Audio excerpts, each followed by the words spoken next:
Olá, queridos alunos, me chamo Daniel Gomes, sou professor de filosofia do canal e da plataforma Se Liga Nessa História e nessa aula nós iremos resolver a parte de filosofia, as 10 questões de filosofia do nosso simulado, do simulado feito para você pelo Se Liga Nessa História. Para você que caiu de paraquedas aqui no vídeo, eu peço, não vá assistir o vídeo antes de tentar resolver as questões. Aqui embaixo você encontra na descrição do vídeo um link. A partir desse link você acessa o simulado, você consegue fazer as questões e depois de dar uma olhada nas questões de filosofia, depois de tentar resolver sozinho as questões de filosofia, volte aqui para o vídeo e agora a gente vai resolver e aí a gente vai comentar essas 10 questões. Ao longo dos comentários farei algumas sugestões, alguns toques sobre o vestibular, sobre a filosofia. Então, vamos lá. Muito bem. Então vamos agora passar à resolução das questões do simulado e os comentários sobre ela.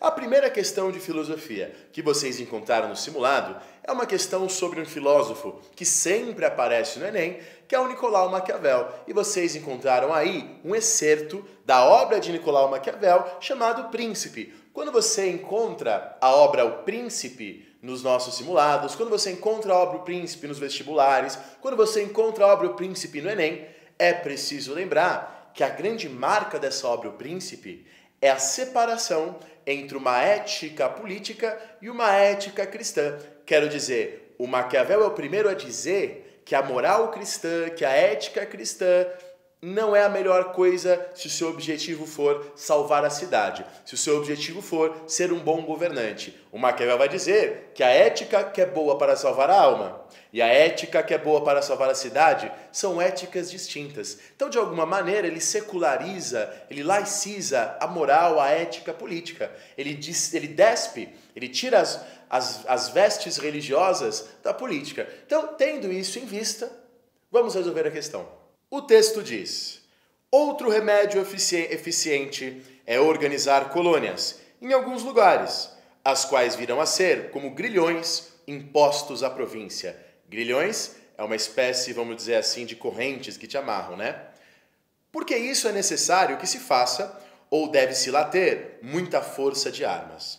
Não é muito que se gasta com as colônias, e sem despesa excessiva, podem ser organizadas e mantidas. Os únicos que terão prejuízos com elas serão os de quem se tomam os campos e as moradas para se darem aos novos habitantes.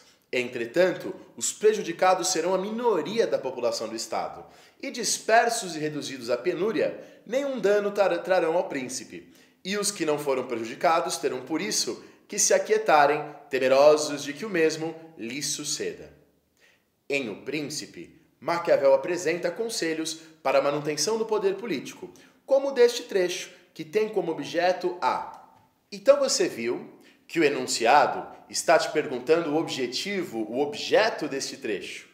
E você viu no trecho que o Maquiavel está dando conselhos de como o governante manter o Estado, mantenere lo Stato, como ele diz. Na obra O Príncipe, algumas pessoas inclusive já me perguntaram isso aqui mesmo no canal, na plataforma. Na obra O Príncipe, Maquiavel usa a palavra Estado de maneira ambígua. Ele usa às vezes Estado como sinônimo de governo. Não havia na época dele a ideia do Estado como algo maior e mais permanente do que o governo, que é transitório.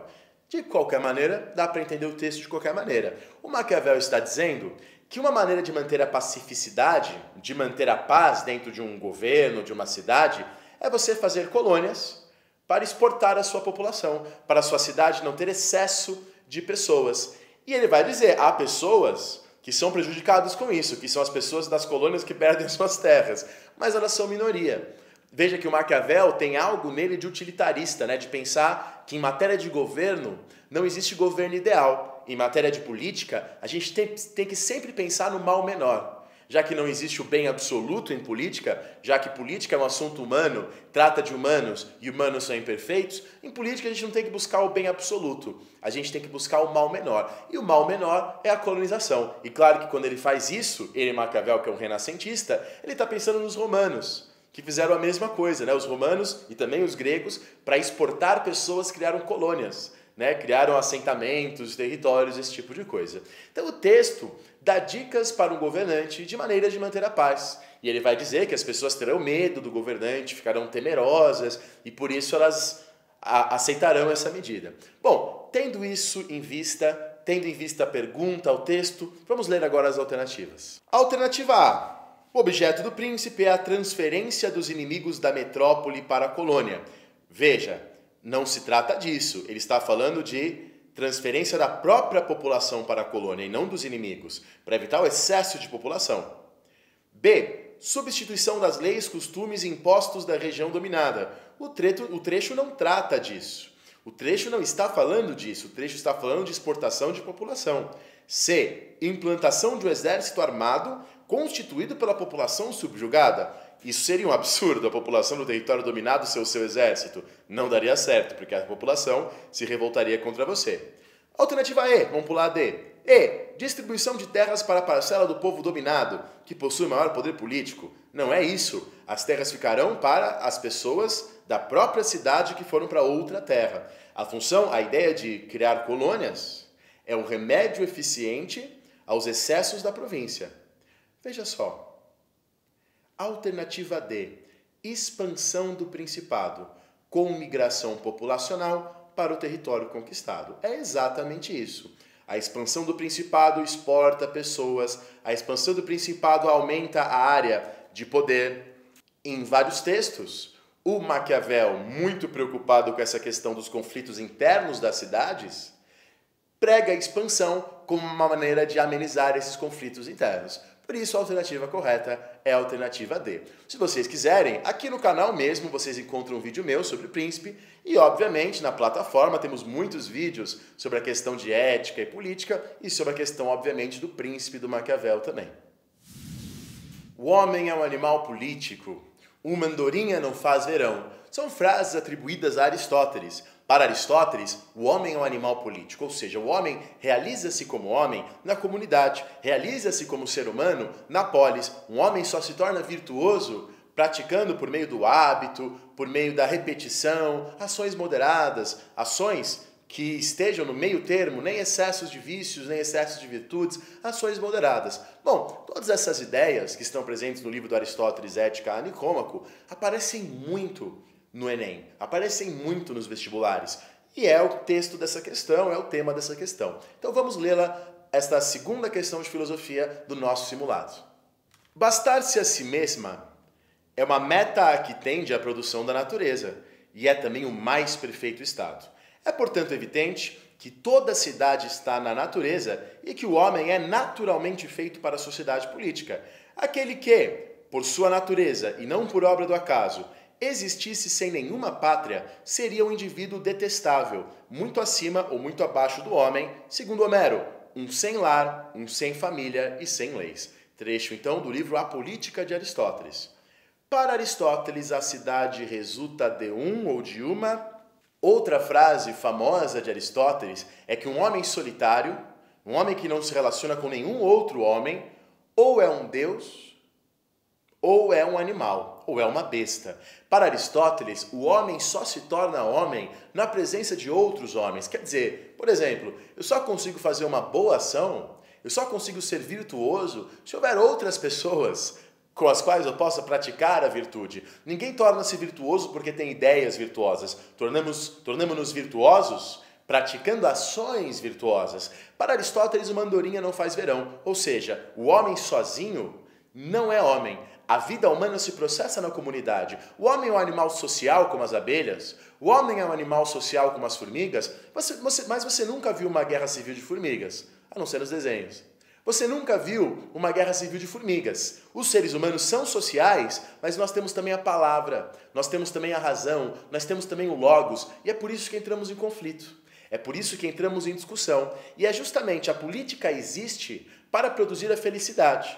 A política existe para fazer a cidade feliz, para que esses homens possam discutir, porque somos seres humanos e temos razão, temos uma alma racional, uma alma intelectiva, temos a necessidade da discussão, temos a necessidade do debate. A política existe para fazer feliz, para nos fazermos felizes, se bem que aqui no Brasil do século XXI ela costuma fazer o oposto, mas pelo menos ela surge com esse propósito, ela existe com esse propósito. Somos humanos, vivemos em sociedade, temos conflitos porque pensamos, por isso precisamos da política. Isso sempre cai no vestibular e esse é o tema dessa questão. Vamos agora ler as alternativas. Então, a cidade resulta de um A. Desenvolvimento da razão e suas leis, que visam aperfeiçoar a natureza humana. Não é que a razão e as leis aperfeiçoam a natureza humana. A natureza humana já é em si racional. Para o Aristóteles, nós temos uma alma intelectiva e esta alma, ela é a única alma capaz de pensar, diferente dos outros animais, na visão de Aristóteles, é claro. B. A cidade resulta de uma convenção social. Nem precisamos ler o resto da alternativa, né? Você viu no texto que para Aristóteles a cidade é um desenvolvimento natural do ser humano. O ser humano é racional, ele precisa de outros seres humanos para ser feliz, para ter amigos, para discutir, então é um desenvolvimento natural do ser humano. C. A cidade resulta de uma ação violenta extrema? Também não. E. A cidade resulta de um contrato político? Nem ação violenta, nem contrato político. A cidade resulta da natureza humana racional e coletiva. A certa é a D. É uma etapa natural do desenvolvimento humano, cuja finalidade é a vida em sociedade. Uma andorinha não faz verão. A vida em comunidade, a vida política, é uma questão essencial para Aristóteles. Aqui no canal, você encontra aqui no YouTube gratuitamente 2 vídeos de Aristóteles. Um sobre a questão da felicidade, outro sobre a questão da alma. Além disso, na nossa página, na plataforma do Se Liga Nessa História, temos 2 longas aulas sobre Aristóteles. Vamos então para a próxima questão. O que é o certo e o errado?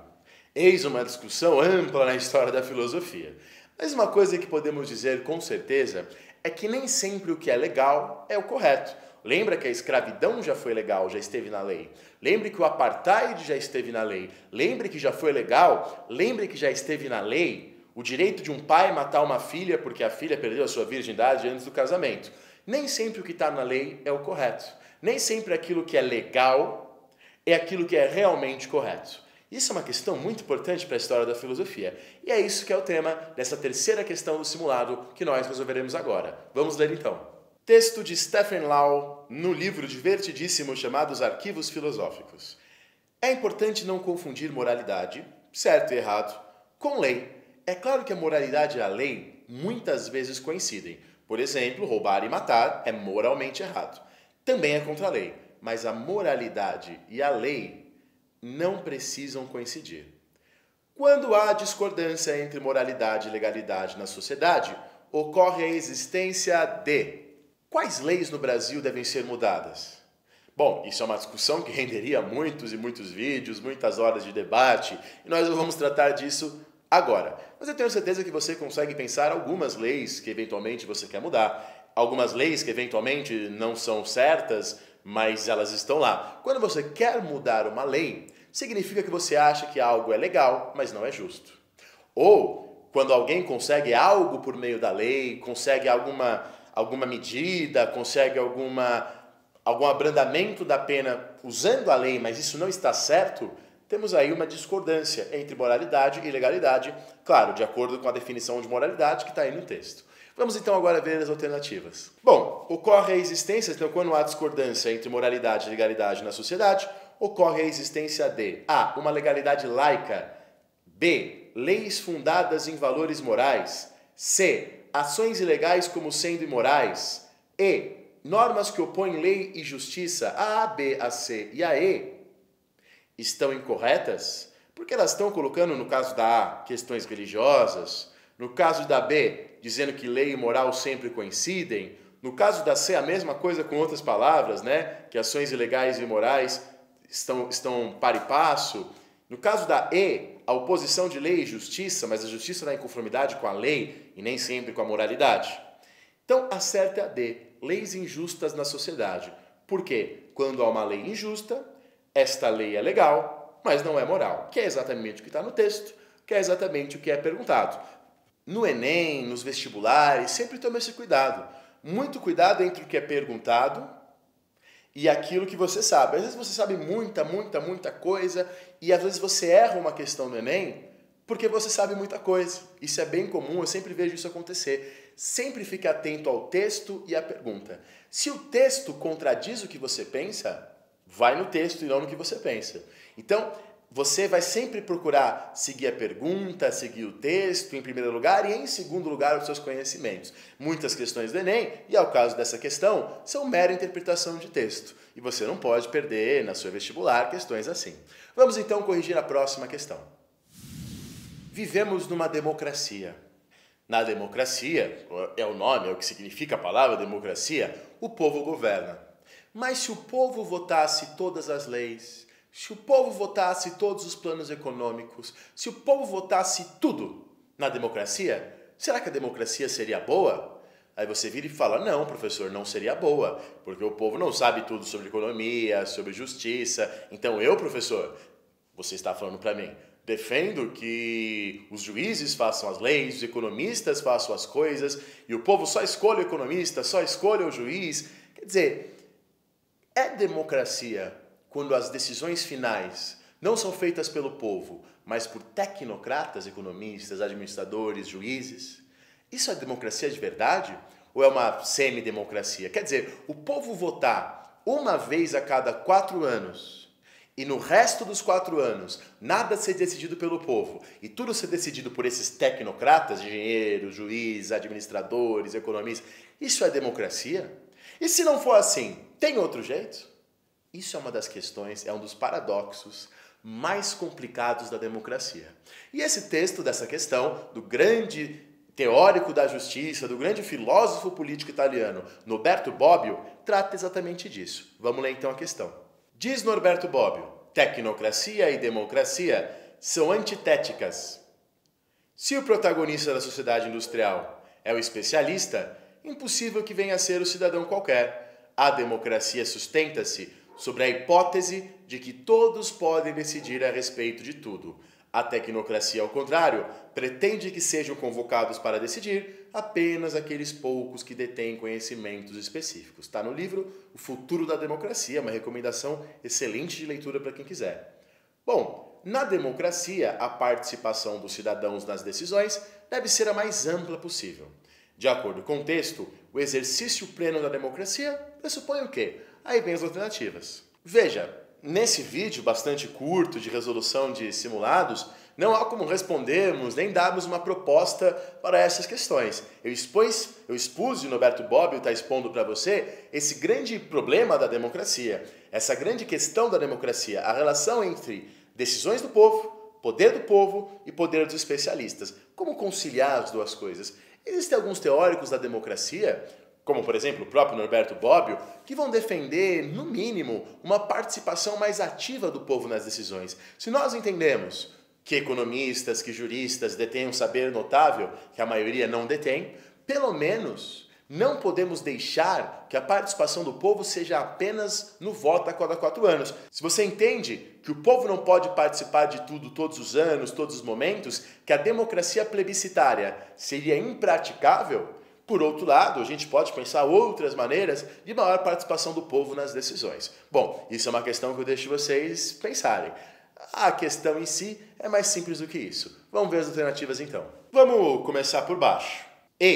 A democracia pressupõe a inclusão do conhecimento técnico como critério de julgamento. Não, o texto falou para você que democracia e tecnocracia são opostos.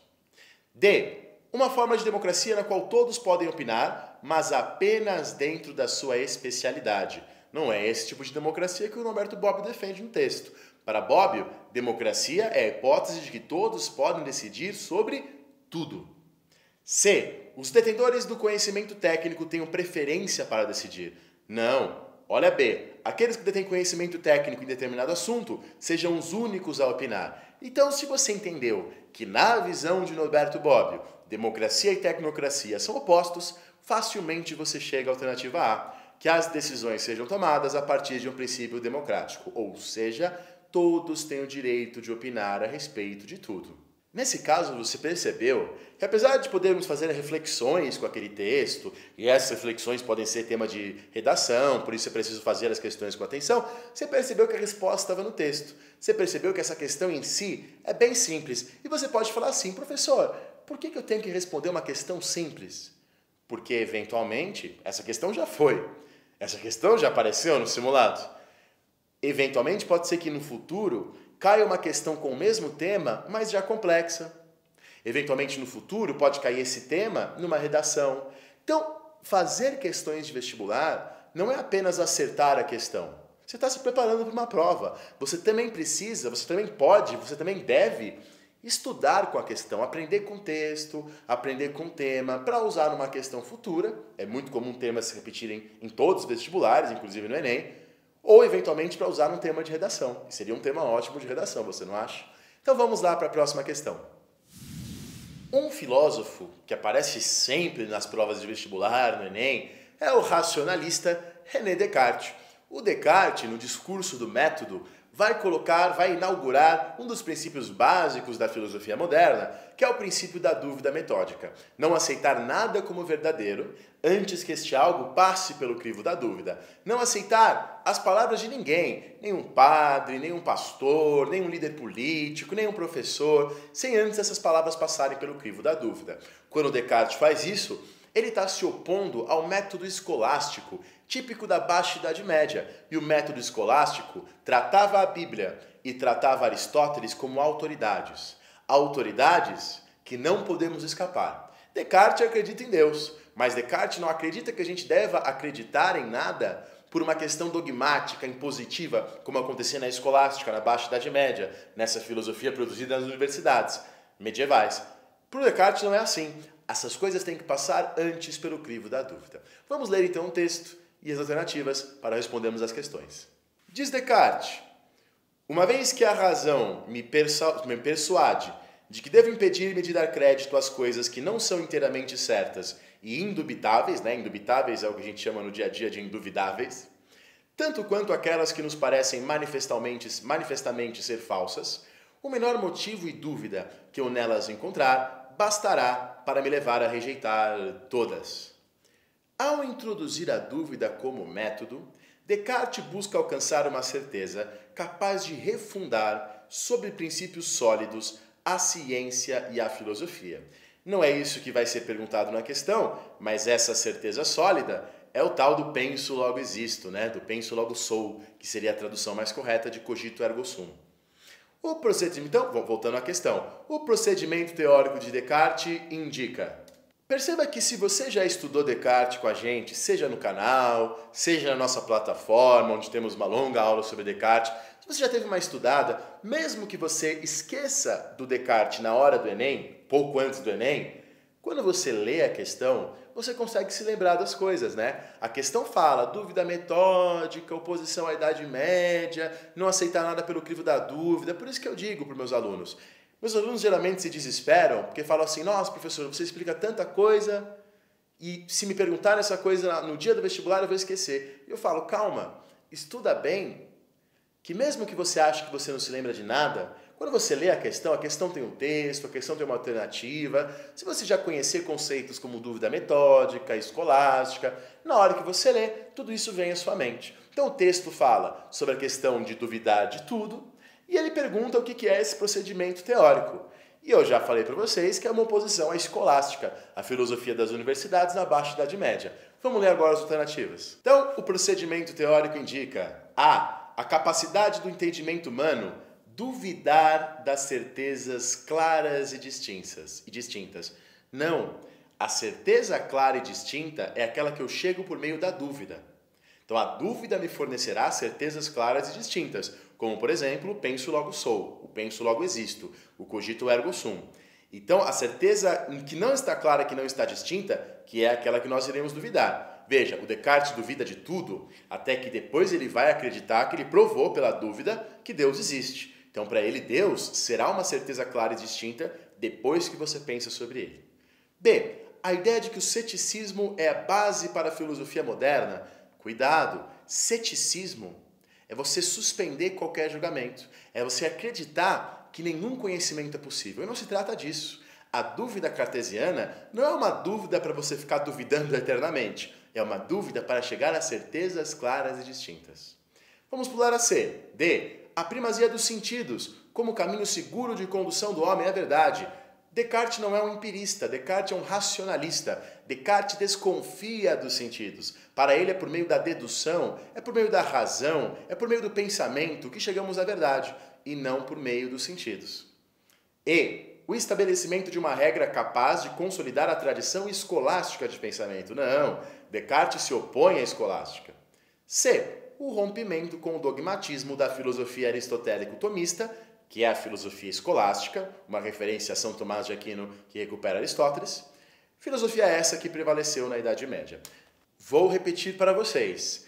Estudar para o Enem, estudar para o vestibular, não é só fazer as questões de qualquer jeito, é estudar também as alternativas erradas. Veja que nas alternativas erradas aí havia o conceito de ceticismo, havia o conceito de empirismo, eventualmente no Enem do ano que vem pode cair ceticismo, pode cair empirismo, em vez de cair Descartes. Estude as alternativas erradas, estude o texto, estude aquilo que a questão está falando, para você extrair da questão tudo o que ela pode te oferecer para você se preparar para os próximos exames. Vamos para a próxima questão. Bom, há um vídeo aqui no canal chamado O que é Iluminismo na visão de Kant. Também na nossa plataforma temos 3 longos vídeos sobre Kant. De qualquer maneira, essa questão do iluminismo, da minoridade da maioridade para Kant, sempre aparece e é o tema dessa questão. Então vamos começar pelo texto. Numa época de revisão geral, em que valores são contestados, reavaliados, substituídos e muitas vezes recriados, a crítica tem um papel preponderante. Essa, de fato, é uma das principais características da luzes, né? Quando a gente fala luzes no século XVIII, é iluminismo, ilustração, são sinônimos. Esclarecimento, que é a palavra que o Kant usa mais. Então, característica das luzes, que recusando as verdades ditadas por autoridades, submetem tudo ao crivo da crítica. Então está no texto do Kant o julgamento da razão. O iluminismo tece críticas aos valores estabelecidos sob a rúbrica, sobre a assinatura da autoridade. E nesse sentido, o iluminismo pressupõe o quê? Vamos usar as alternativas.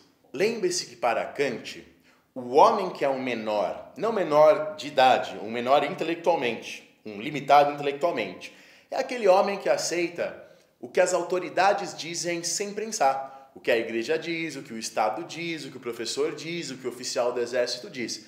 Veja, não é que o Kant está dizendo para a gente discordar da igreja, do exército, do oficial, o Kant não fala isso. O que o Kant diz é que não podemos aceitar nada sem antes fazer esse algo passar pelo crivo da razão. Então quer dizer, eu posso até concordar com o oficial, eu posso até concordar com a igreja, não há problema nisso. Mas eu tenho que concordar depois de eu pensar sobre. Eu não posso concordar com ninguém só por concordar. Quem faz isso é o menor intelectualmente. O maior intelectualmente, ele tem autonomia. O menor vive em heteronomia, vive submetido aos outros. Hétero significa outro. Heteronomia é o outro que dá um nome para você. O maior, ele tem autonomia, ele nomeia a si mesmo. Ele tem a sua razão, ele usa a sua razão publicamente. Para o Kant não adianta nada você usar a razão sozinho e por fora aceitar tudo o que te dizem. É preciso usar a razão publicamente, criticar as autoridades, E essa é a essência do iluminismo, a crítica a todas as autoridades. Então vamos agora ler as alternativas. Então, as críticas do iluminismo pressupõem a defesa do pensamento dos enciclopedistas que com seus escritos mantinham o ideário religioso. Não se trata disso, até porque a enciclopédia francesa, feita pelos iluministas, a Encyclopédie de 2018, ela faz muitas críticas à religião, embora a maioria dos iluministas não seja ateu.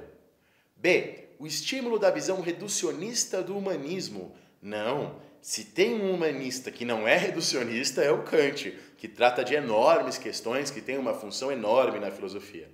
C. A consolidação de uma visão moral e filosófica pautada em valores condizentes com a centralização política. Kant e todos os iluministas serão críticos ao absolutismo. É no iluminismo que se consolida aquela tradição que nasce no século XVII na Inglaterra, que depois será chamada de liberalismo, que é contra o absolutismo. Então a C está errada. D. Manutenção dos princípios da metafísica, dando vastas esperanças para a emancipação da sociedade, da humanidade. Não é isso que o Kant defende. Na verdade, quando você estuda mais a fundo Kant, você vê que o Kant critica o excesso de metafísica, critica que a razão tente explicar coisas que a razão não consegue explicar. Ele fala que a razão tem que questionar as autoridades, mas a razão tem que também conhecer seus limites. E o incentivo do saber, eliminando superstições e avançando na dimensão da cidadania e da ciência. Isso está no Kant, E isso é a essência do iluminismo. Isso está em Voltaire, isso está em Rousseau, a crítica à superstição e a defesa do saber. Uma coisa que você precisa entender é que as questões de filosofia costumam se repetir no vestibular, por isso você tem que estudá-las. Esse texto, esse tema, já caiu várias vezes no Enem. Bom, então vamos à próxima questão. A próxima questão coloca um texto, uma questão acerca de Platão, mas na verdade ela está sendo usada para discutir os sofistas. Há um diálogo famoso que está presente na República, no qual Platão começa a contestar o sofista Trasímaco. Para Trasímaco, que é a visão sofista de mundo, a justiça varia conforme a época, varia conforme a pessoa, varia conforme a opinião. Justiça é uma questão de opinião, cada época tem a sua, e na visão do Trasímaco, geralmente é o mais forte que impõe a sua concepção de justiça. Na República, Trasímaco e Platão dialogam, e o Platão contesta Trasímaco e vai defender que não, que a justiça é uma coisa só, que existe um conceito de justiça, uma ideia de justiça. Bom, o texto está falando disso. Vamos ver. Trasímaco estava impaciente, porque Sócrates e seus amigos presumiam que a justiça era algo real e importante. Trasímaco negava isso. Em seu entender, as pessoas acreditavam no certo e no errado apenas por terem sido ensinadas a obedecer às regras da sua sociedade. No entanto, essas regras não passavam de invenções humanas. O sofista Trasímaco, personagem imortalizado no diálogo A República de Platão, sustentavam que a relação entre justiça e ética é resultado de a grande contribuição dos sofistas para a história da filosofia é exatamente a relativização das coisas. A ideia de que não existe uma justiça, não existe uma verdade, não existe um certo e errado, tudo depende. São convenções da época. E essa é uma ideia muito forte hoje. Eu até diria que entre os jovens é mais forte a ideia sofista de que as coisas mudam, de que as coisas variam, do que a ideia platônica de que há uma justiça, uma verdade que nós estamos buscando. É curioso, porque alguns gostam, e eu não gosto, e eu não concordo com isso. Alguns gostam de diminuir os sofistas, alguns professores de filosofia fazem como Platão e falam mal dos sofistas, de que eles são enganadores, mas na verdade o que eu mais vejo é as pessoas concordando com essa ideia de que a verdade é relativa. Bom, dito isso, vejamos a questão. A relação entre ética e justiça é resultado de a. Determinações biológicas impregnadas na natureza humana. Não, trata-se de uma convenção social, não algo natural. B. Verdades objetivas com fundamento anterior aos interesses sociais. Assim é para Platão, a ideia de justiça antes de haver o ser humano. E, vamos pular a D. Sentimentos experimentados diante de determinadas atitudes. Não trata-se de um sentimento, trata-se de uma convenção social, que é a alternativa D. Convenções sociais resultantes de interesses humanos contingentes. Contingentes é a mesma coisa que variáveis, né? O contingencial é o contrário daquilo que é necessário, invariável. Contingente é aquilo que varia. Resolvendo as questões, você percebe também que tem temas que são clássicos na filosofia. A questão do diálogo, da dialética platônica, a relação entre Platão e os sofistas, a maêutica de Sócrates. Tem coisas em filosofia que a gente sempre ouve falar. E essas coisas a gente não ouve falar sempre por acaso. A gente ouve falar sempre porque elas sempre aparecem nos vestibulares, porque são grandes temas. Então, se há palavras que você ouviu falar, sofistas, Platão, mundo das ideias, tenta entender o que são essas palavras, porque é bem provável que elas apareçam no vestibular. Vamos então à próxima questão. É comum dizer que Aristóteles tem uma visão teleológica das coisas, quer dizer, ele fala que as coisas existem por um propósito, que tudo caminha para seu lugar na natureza, né? Que a gravidade, portanto, depois o Newton vai falar da gravidade relacionando a massa, quando Aristóteles fala em gravidade, ele vai dizer que somos atraídos pelo lugar que é o nosso lugar natural. Então, o Aristóteles tem essa visão de que tudo na natureza tem uma função, de que as pessoas, as coisas, o universo têm um lugar natural. Para Aristóteles, o sentido da vida é a felicidade.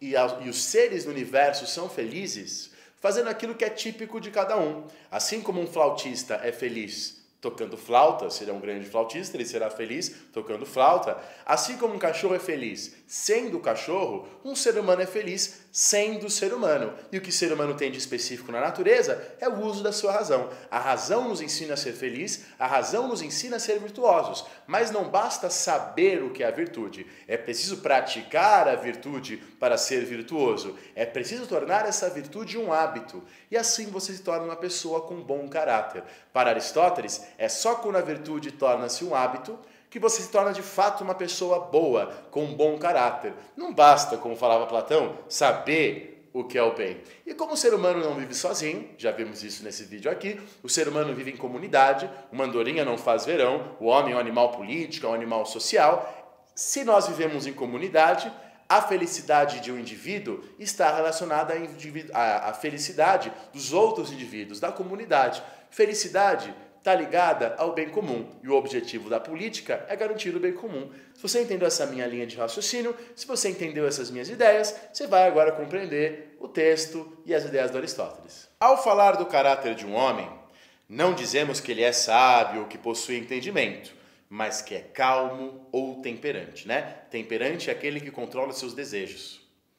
No entanto, louvamos também o sábio, referindo-se ao hábito, e aos hábitos dignos de louvor chamamos de virtude. Então esse trecho do Ética Nicômaco, ele define virtude. Então, em Aristóteles, o conceito de virtude ética expressa o quê? A virtude dianoética é o ser humano exercer a sua razão. A virtude ética tem a ver com aqueles hábitos que tem a ver com aquele bem comum. Então, vamos à alternativa E primeiro. E, manifestação de ações estéticas. Estéticas vem do grego aistesis, significa sensações. E não é. A virtude não tem a ver com estética, não tem a ver com beleza, tem a ver com boas ações. D. Realização de ações, até aí estaria certo, que permitem a configuração da paz interior. Quem busca a paz interior são os filósofos helenísticos, que vêm depois do Aristóteles. O Aristóteles está preocupado com o bem comum, com o bem público. C. Concordância das ações humanas aos preceitos emanados da divindade. Na verdade, a noção de Deus em Aristóteles, embora ele não use exatamente a palavra Deus, mas a noção de Deus de Aristóteles é aquela do primeiro motor. Quer dizer, o Deus aristotélico, que ele chama de primeiro motor, ele faz o universo funcionar, mas ele não interfere no universo, no sentido de ele não pune, não mata, não premia, então não pode ser assim. B. Concretização utilitária de ações que revelam a manifestação de propósitos privados. Não trata-se de propósitos privados, trata-se de propósitos públicos. E a virtude aristotélica não é utilitarista. Para um utilitarista é bom aquilo que causa o bem ao maior número de pessoas, mesmo que cause mal a um pequeno número de pessoas. Para Aristóteles não trata-se disso, trata-se de ser virtuoso, independente das consequências. A busca, essa virtude é feita para o bem comum, mas você não busca agradar uma minoria e desagradar uma minoria, que são os utilitários. A. Excelência de atividades praticadas em consonância com o bem comum. Então trata-se de que as coisas são virtuosas porque elas estão de acordo com o bem comum. Então perceba que aqui Aristóteles se difere dos utilitaristas, dos liberais. Trata-se de agir virtuosamente para o bem comum. Vamos à próxima questão. O que mais aparece no Enem de filosofia são questões relacionadas à política, questões relacionadas à ética, talvez o Enem faça isso por coisas que vem acontecendo no Brasil. Mas quer dizer, questões relacionadas à política, à ética e à metafísica. Estética cai no Enem, mas bem menos do que política, ética e metafísica. Essas são as três áreas da filosofia que mais aparecem.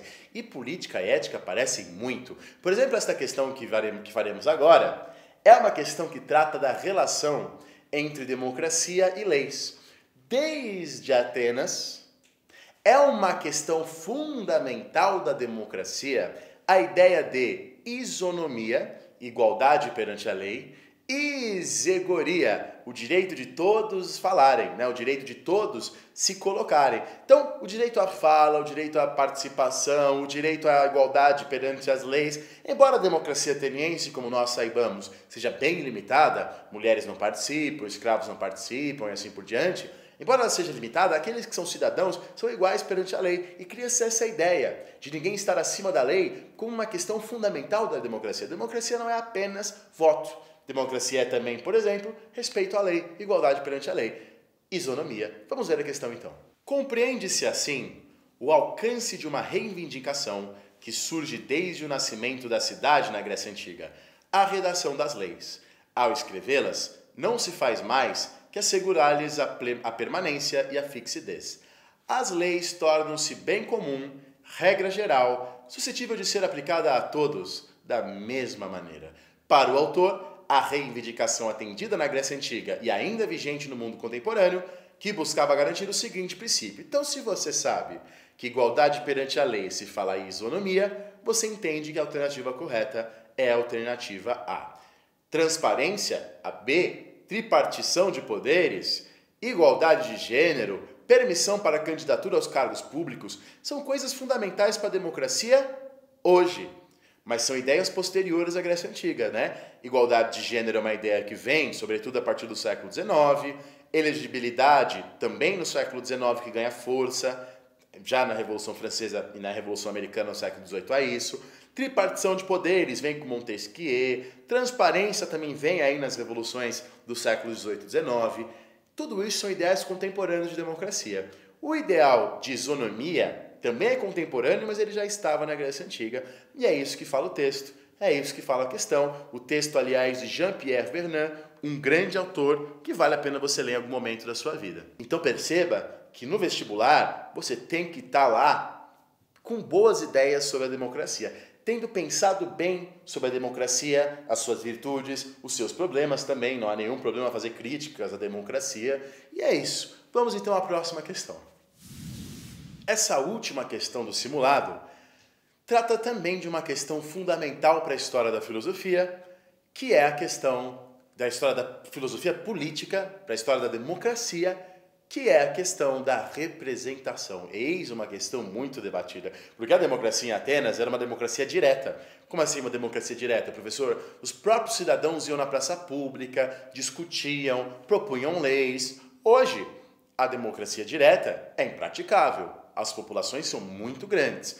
Hoje, existe uma coisa chamada democracia representativa ou indireta. Quer dizer, a gente elege deputados, a gente elege senadores e eles vão lá e votam as leis pra gente, discutem em nosso nome. Teoricamente, seu deputado, seu senador, seu vereador, seu prefeito, seu governador, seu presidente são você. Eles te representam. Bom, isso é uma coisa tensa, né? Porque nós sabemos que nessa representação acontecem distorções. Sabemos que nessa representação nem sempre o candidato atende ao interesse daqueles que o elegeram. E é sobre isso que é o texto da questão. O texto da questão remete a um grande pensador liberal chamado Schumpeter, mas faz-se uma crítica a Schumpeter. Vamos ler.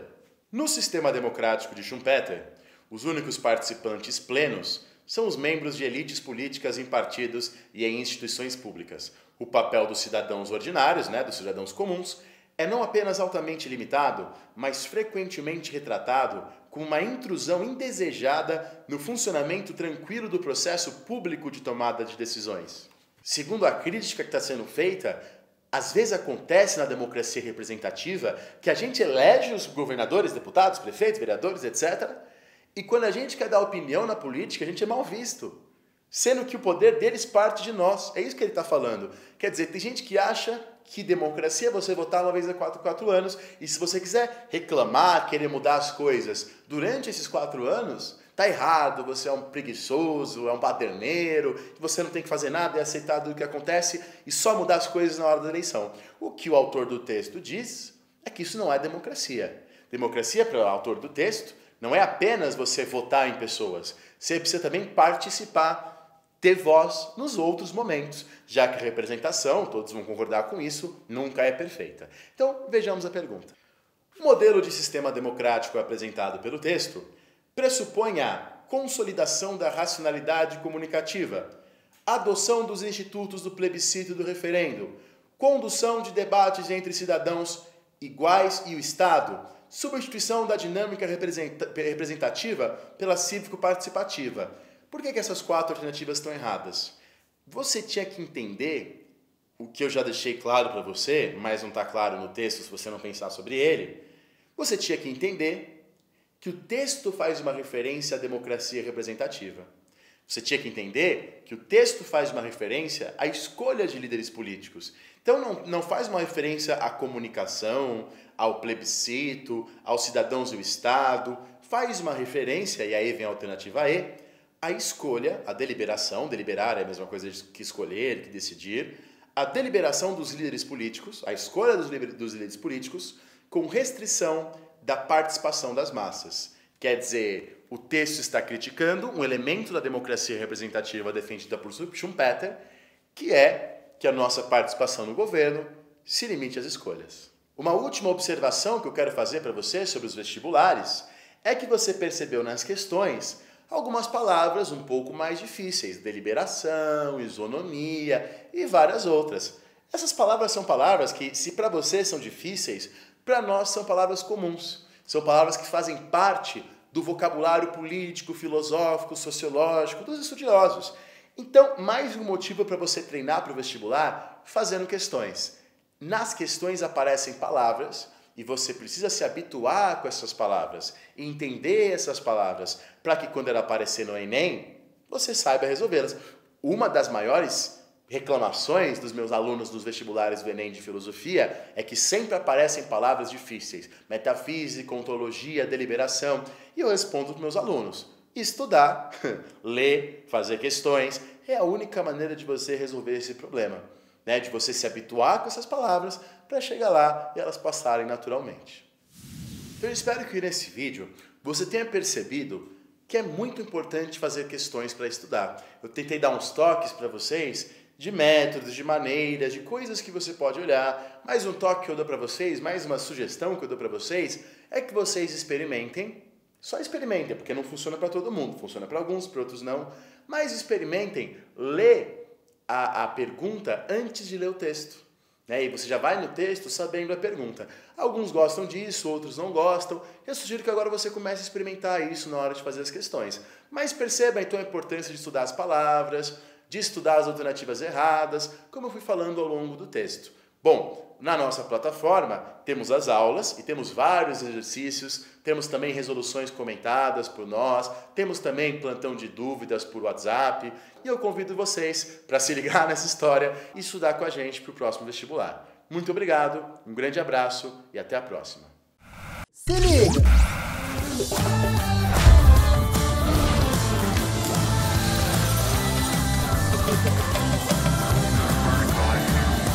Essa história